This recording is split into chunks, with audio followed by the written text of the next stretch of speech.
The only people who don't want to disclose the truth are people with something to hide. I think he's cordially despised by quite a few people in the Senate. And, you know, frankly, this dust-up over Canada is very revealing to me. I mean, here's a guy who, as you say, is Mr. Principled, Mr. Won't Back Down. There's nothing wrong with being a dual Canadian citizen. Well, if you're running for president, you can't be a dual citizen. Well, who says? He's a natural-born U.S. citizen. He's perfectly eligible for the presidency.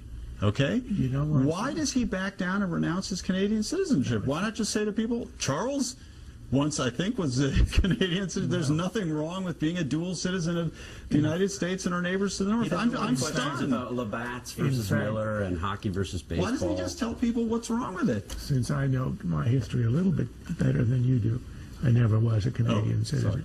But, of course, he should renounce its citizenship. It's allegiance to another country, and I would say the British Crown.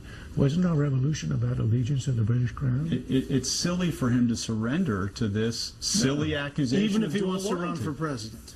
Well, maybe that's different. I mean, maybe... But isn't that what this is all about? Yes, it's about political advantage. It's not about principle or standing up for anything. If I were Ted Cruz, I would say to people, what in the heck is wrong with being a dual citizen of the U.S. and It's Canada? about the symbolism. If you're head of the state of the United States, you are the subject of another state. I think he knuckled under.